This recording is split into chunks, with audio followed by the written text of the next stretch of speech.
श्री शिवाय नमस्तुभ्यम। आज की कथा में परम पूज्य मिश्रा जी ने अर्जुन और हनुमान जी के बीच में हुए बहुत ही रोचक प्रसंग का वर्णन किया है, जो आपने इससे पहले कभी नहीं सुना होगा। इस अनोखे प्रसंग को पूरा सुनने के लिए इस वीडियो को आखिरी तक ज़रूर देखें। श्री शिवाय नमस्तुभ्यम। अर्जुन ने निवेदन करा कि आप मेरी ओर से युद्ध लड़ें। भगवान ने कहा भी जाओ, मैं बुलाऊंगा तब आना। अर्जुन आए, हनुमान जी को भी बुलाया। अर्जुन हनुमान जी दोनों आए। द्वारकानाथ संध्या करने बैठ गए, उठे नहीं। तब दोनों अर्जुन और हनुमान समुद्र के किनारे घूम रहे हैं। दोनों घूम रहे हैं। अब अर्जुन और हनुमान दोनों समुद्र के किनारे पर घूम रहे थे। घूमते घूमते अर्जुन के मुख से निकल गया, तुम कौन हो?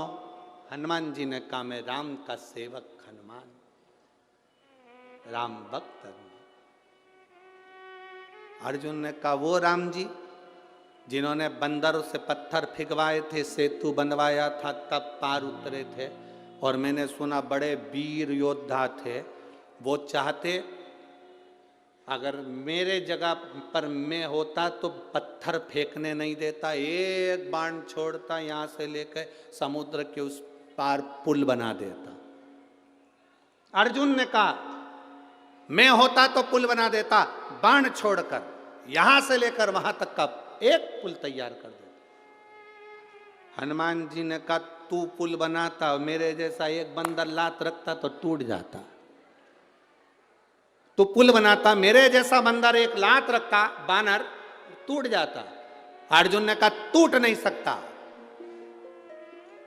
और तोड़ दिया तो? अर्जुन ने कहा, तू तोड़ के बता दे, मैं अपने शरीर को जलाकर भस्म कर दूंगा, पक्का। ठीक है, तू बना पुल। अर्जुन ने बाण का पुल बना दिया। हनुमान जी ने जो पांव धरा तो सब टूट के चर्र करके सब टूट गया। जो टूटा तो अर्जुन समाधि में लीन होने के लिए लकड़ियां जमाने लगे। इतने में द्वारकाधीश आकर खड़े हो गए।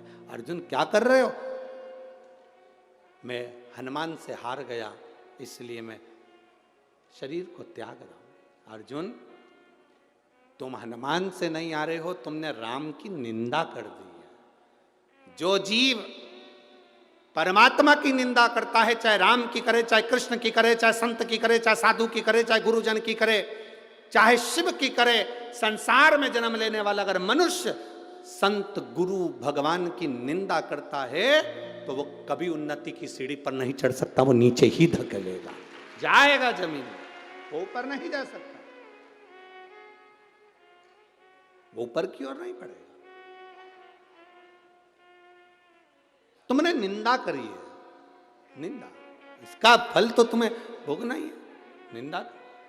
इसीलिए तुम्हारा शरीर जलकर भस्म होने की तैयारी करी है। अर्जुन कहते हैं, प्रभु प्रभु आप कुछ करिए। भगवान द्वारकानाथ ने फिर कहा कि अब मैंने नहीं देखा था, इसलिए वापिस पुल तैयार करा जाए। पुल तैयार करा, हनुमान जी से वो पुल नहीं टूटा, तो हनुमान अपने शरीर को भस्म करने लगे। द्वारकाधीश ने कहा, नहीं, और रुको, तुम भस्म नहीं करोगे, तुम अर्जुन का साथ देना, युद्ध के मैदान में अर्जुन के रथ पर तुम चढ़े रहना। हनुमान जी ने कहा, मैं अर्जुन के रथ पर नहीं चढ़ सकता। क्यों? क्यों? मैं बिना सत्संग के, मैं बिना सत्संग के कहीं नहीं रह सकता, जब तक मुझे सत्संग नहीं मिले।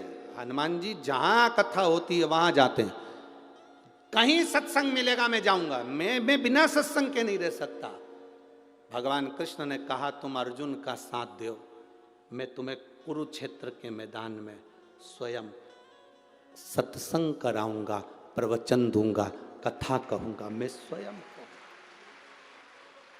स्वयं सत्संग कराऊंगा। दुनिया कहती है अर्जुन को भगवान कृष्ण ने गीता सुनाई थी। ऊपर ध्वजा में बैठे हुए श्री हनुमान जी महाराज पताका को बार बार हिलाकर कह रहे थे, कब सुनाओगे सत्संग? द्वारकानाथ मुझे सत्संग के लिए लेकर आए हो। युद्ध के मैदान में 18 दिन का युद्ध है, कम से कम एक दिन तो मुझे सत्संग का लाभ दिला दीजिए, मुझे उस युद्ध में सत्संग करा दीजिए। तब भगवान कृष्ण सिंगार रथ से नीचे उतरे। रथ से नीचे क्यों उतरे थे? अगर गीता का ज्ञान देना था तो रथ पे बैठे बैठे दे देते, पर भगवान रथ से नीचे इसलिए उतरे क्योंकि भगवान ने रथ की ओर मुख करा। प्रवचन देने वाले को भक्त की ओर मुख कर कर बोलना पड़ता है। हनुमान की ओर देखकर द्वारकाधीश ने प्रवचन दिया, गीता का ज्ञान दिया।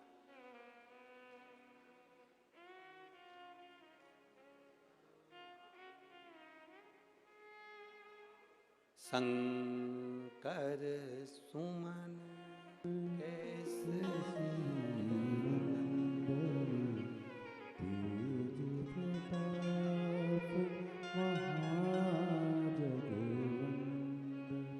उसका एक स्वरूप है, उसको जाना, उसको पहचानना सरल नहीं है। जो हनुमान को जान गया, जो शिव को जान गया, उसकी जिंदगी सार्थक हो गई।